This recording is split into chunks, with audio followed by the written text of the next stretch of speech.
Kali ini kita akan membahas fitur baru Laravel 8. Salah satunya adalah Laravel Jetstream Scaffolding.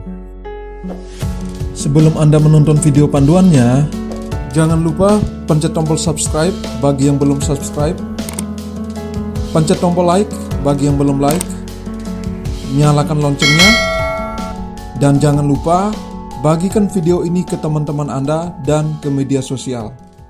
Terima kasih. Mungkin sebagian teman-teman belum selesai bereksperimen dengan Laravel 7. Sekarang sudah muncul lagi Laravel 8. Laravel merupakan framework PHP yang selalu berinovasi dengan cepat, selalu mengikuti perkembangan teknologi dan kebutuhan pengguna Laravel itu sendiri. Di Laravel 8, di mana banyak sekali fitur yang diupdate, dan mungkin terdapat perbedaannya juga. Seperti halnya directory models yang kali ini sudah disediakan juga, migration dump, read me limit, maintenance page, dan fitur baru lainnya. Dan yang akan kita bahas kali ini adalah satu package yang mungkin penting untuk kita gunakan atau sangat bermanfaat jika kita mengimplementasikannya, yaitu untuk authentication scaffolding. Di mana jika teman-teman mengikuti dari versi Laravel 5 atau sebelumnya dan sampai sekarang memiliki banyak sekali perubahan untuk sisi authentication scaffolding. Mulai dari artisan makeout, kemudian dibutuhkan juga package Laravel UI, dan sampai sekarang yaitu terdapat package baru yang bernama Laravel Jetstream. Apa itu Laravel Jetstream? Mungkin sekaligus kita coba menginstal Laravel 8. Kita coba buka dokumentasinya. Nah, minimal harus menggunakan PHP versi 7.3 dan beberapa extension lainnya yang bisa teman-teman lihat sendiri di dokumentasi Laravel 8. Dan untuk proses instalasinya masih sama. Kita bisa menggunakan Laravel Installer atau menggunakan Composer Create Project. Nah, kalau misalnya teman-teman ingin membangun suatu project web dengan fungsi login, register, forget password, ubah password, halaman profil yang sudah siap digunakan, teman-teman bisa gunakan Laravel Jetstream. Coba kita lihat di situs Laravel Jetstream, di mana Laravel Jetstream memiliki banyak sekali fitur dan memiliki desain dan memberikan kemudahan untuk membangun aplikasi dengan fitur autentikasi, two-factor auth, session management, sampai dengan kebutuhan API based on token dengan menggunakan Laravel Centum, dan opsionalnya team management. Laravel Jetstream dibangun dengan stack Livewire dengan Laravel Blade atau Inertia.js dengan Vue yang bisa kita pilih salah satunya. Jadi mungkin untuk kali ini teman-teman bisa mempelajari apa itu Livewire, dan untuk stylingnya kita akan menggunakan Tailwind CSS karena untuk Laravel 8 secara default tidak memberikan UI Bootstrap. Atau teman-teman bisa lebih mudah bereksperimen dengan framework CSS apapun. Oke, langsung saja kita bisa mulai. Kita gunakan Laravel Installer agar lebih mudah melakukan install project Laravel. Buka command prompt-nya, lalu ketikkan Laravel new nama project, misalnya Laravel 8, kemudian flag jet untuk Jetstream-nya, yang sebelumnya biasanya menggunakan flag out. Tekan enter. Kemudian kita akan diberikan pilihan stack Jetstream Livewire atau Inertia. Kali ini kita akan pilih Livewire. Kemudian apakah kita menggunakan fitur theme atau tidak? Karena nantinya kita akan membahasnya, maka kita pilih yes. Kita tunggu proses instalasi sampai selesai.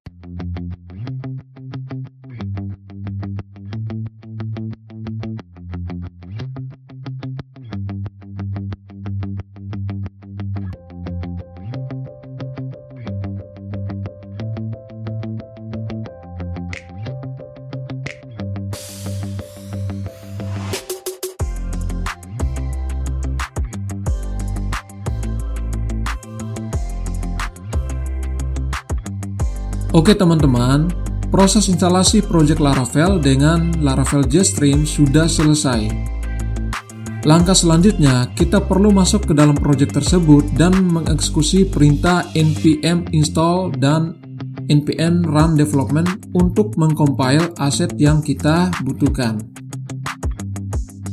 Dan jika teman-teman belum menginstal Node.js atau npm, maka teman-teman install terlebih dahulu. Dan kita akan lakukan proses selanjutnya.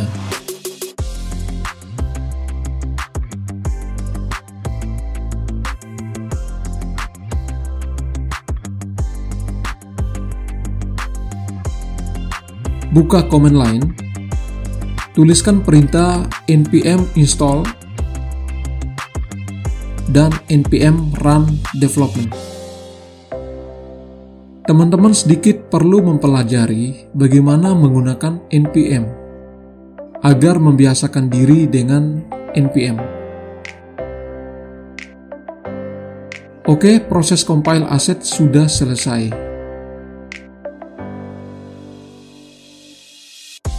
Sekarang kita buka folder project-nya menggunakan kode editor.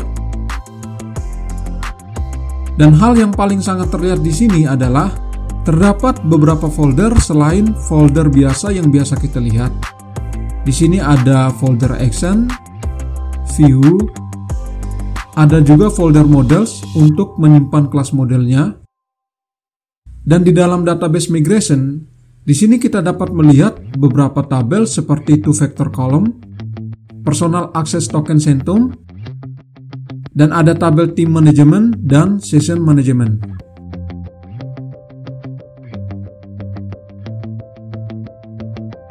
Sebelum kita menggunakan fitur tersebut, kita sediakan terlebih dahulu database-nya. Di sini kita akan atur nama database, misalnya Laravel 8_db. Kemudian jika teman-teman perhatikan bagian app URL-nya, secara default di-generate sama seperti nama project-nya. Jadi kita akan menggunakan localhost 8000.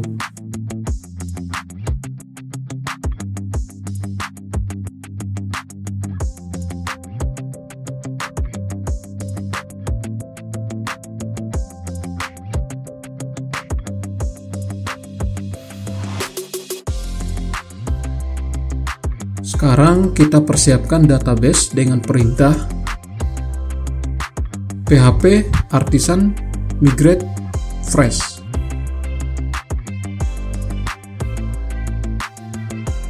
Kita menggunakan migrate fresh agar data yang ada di database kita benar-benar baru.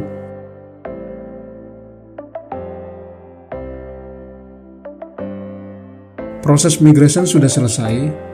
Sekarang kita jalankan perintah php artisan serve untuk membuka project Laravel-nya.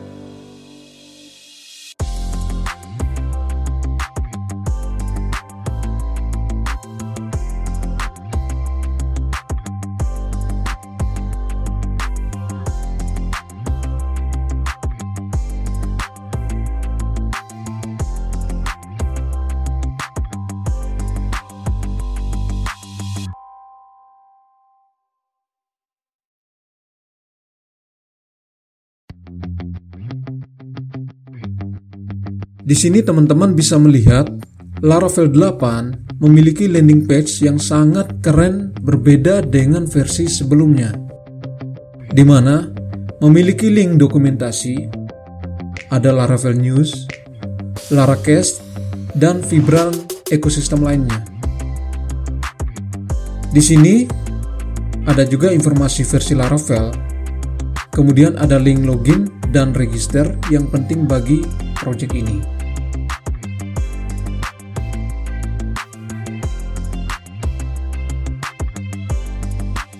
Di sini kita melihat ada halaman login, halaman forget password,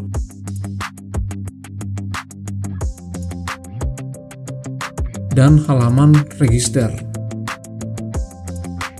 Dan di sini kita juga melihat halaman dashboard yang benar-benar berbeda dengan versi sebelumnya, yang di-generate dengan Laravel Jetstream. Di sini kita akan melihat fitur Laravel Jetstream, di mana kita akan melihat beberapa fitur lain seperti profile,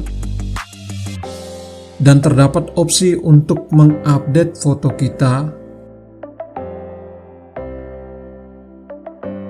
Kemudian secara default, foto profil menggunakan API UI Avatar, di mana akan mengenerate inisial dari nama yang kita masukkan pada saat mendaftar. Misal nama Biraldino Studio, maka akan menampilkan nama BS. Kemudian jika kita upload foto kita, maka akan menampilkan foto kita sendiri.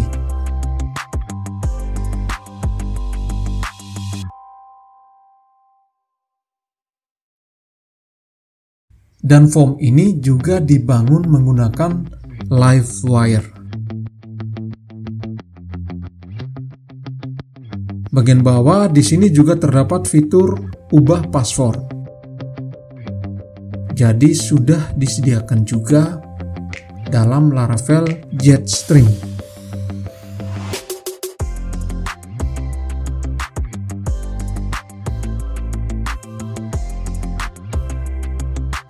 Kemudian di sini juga tersedia fitur two-factor authentication.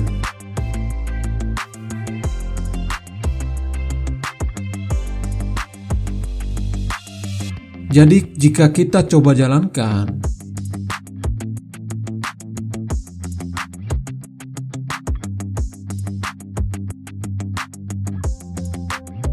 maka di sini akan muncul QR code yang bisa kita scan terlebih dahulu dengan menggunakan Google Authenticator. Dan jika teman-teman menggunakan Android atau pengguna iOS, cukup menggunakan kamera dari HP-nya saja. Teman-teman bisa install aplikasi Authenticator-nya juga. Atau jika teman-teman tidak menggunakan mobile phone, teman-teman juga bisa menggunakan Authenticator di dalam browser yang teman-teman gunakan, seperti Authenticator Google Chrome, Firefox, dan lainnya. Kebetulan saat ini saya menggunakan browser Firefox, maka pada contoh ini saya menggunakan Firefox Authenticator.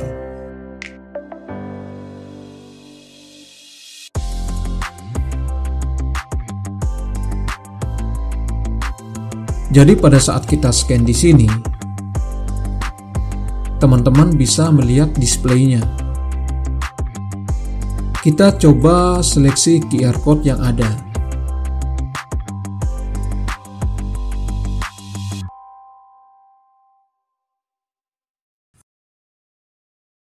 Nah, di sini sudah berhasil menambahkan. Dan juga teman-teman melihat di sini terdapat kode unik, yang mana pada saat kita melakukan login, maka perlu memasukkan angka kode unik ini yang otomatis di-generate.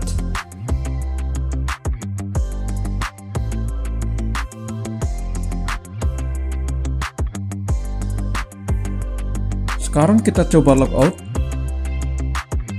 Dan kita coba login lagi menggunakan user yang sudah kita buat.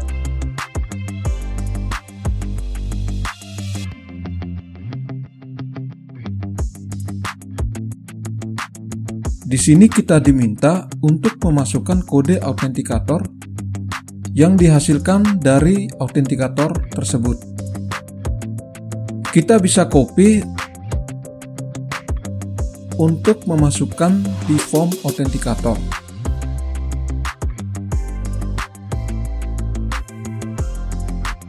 Kemudian klik tombol login. Oke, login sudah berhasil.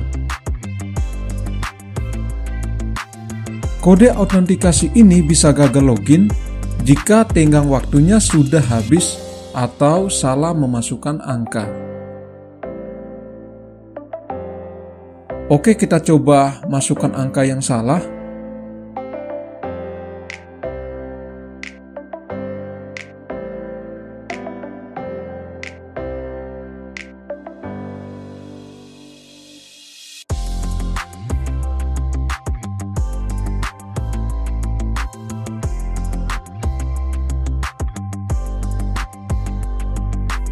Maka akan muncul error two-factor authentication seperti ini.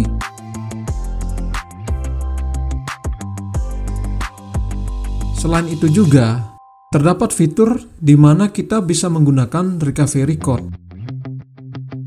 Misal jika teman-teman mengalami kehilangan perangkat yang mengaktifkan autentikator tersebut, kita bisa menggunakan kode unik ini yang disediakan di sini, di mana kita bisa generate secara langsung, berulang kali, dan teman-teman simpan kode ini di dalam catatan pribadi teman-teman atau menggunakan manajemen password.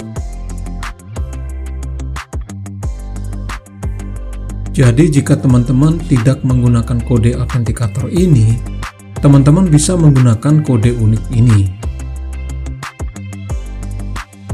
Dan kode ini hanya bisa digunakan satu kali saja.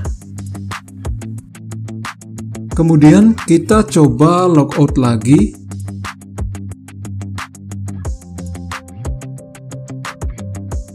Dan coba login ulang.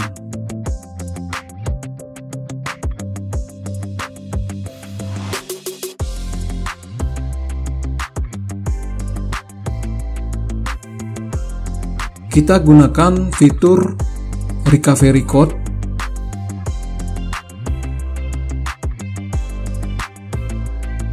Kemudian masukkan kode recovery-nya. Kemudian klik tombol login. Kita berhasil login menggunakan kode recovery. Dan jika kita logout,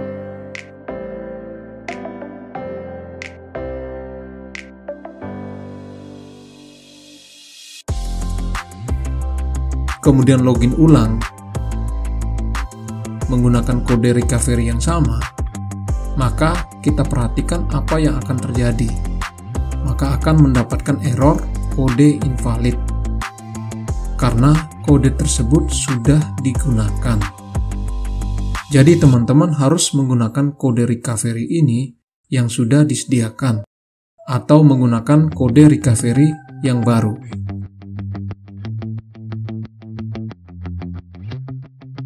Selain itu juga, di halaman profil terdapat fitur Session Management. Jadi kita coba login lagi menggunakan browser lain atau perangkat lain.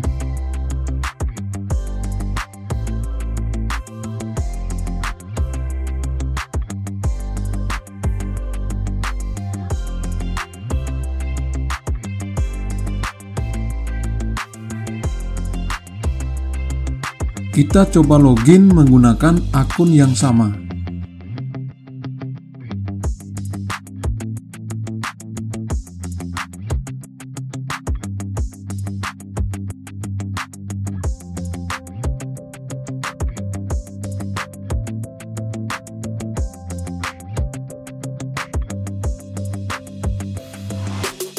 Kemudian kita coba lihat pada fitur Session Management.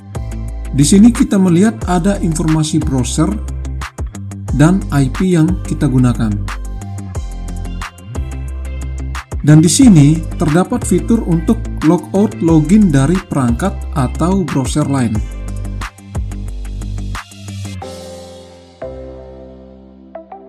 Dan kita coba logout dan masukkan password. Maka di perangkat lain atau browser lain akan logout otomatis.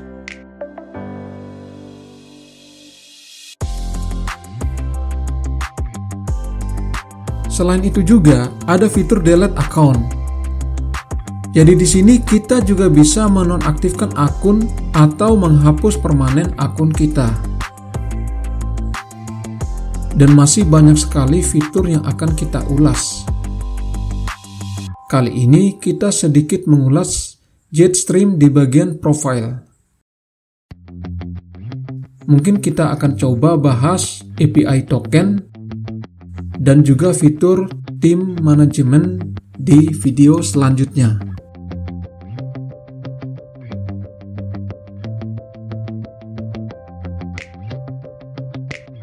Dan mungkin jika teman-teman tidak ingin menggunakan semua fitur yang ada pada Laravel Jetstream, sebenarnya teman-teman bisa mengubah konfigurasinya, yang bisa teman-teman ubah melalui kode editor. Coba kita lihat, masuk di folder config, terdapat file Fortify dan file Jetstream.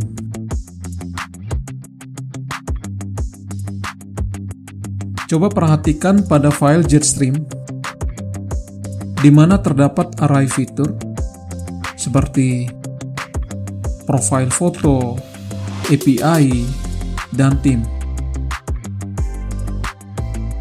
Dan untuk menonaktifkan, teman-teman bisa beri tanda slash seperti ini.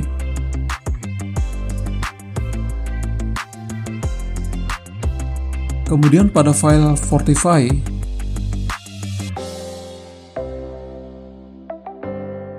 terdapat konfigurasi seperti guard untuk web, password untuk user,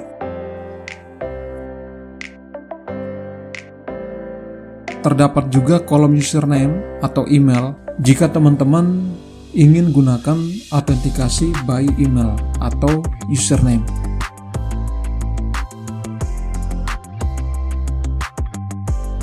Kemudian ada redirect setelah register atau login yang diarahkan ke constant home.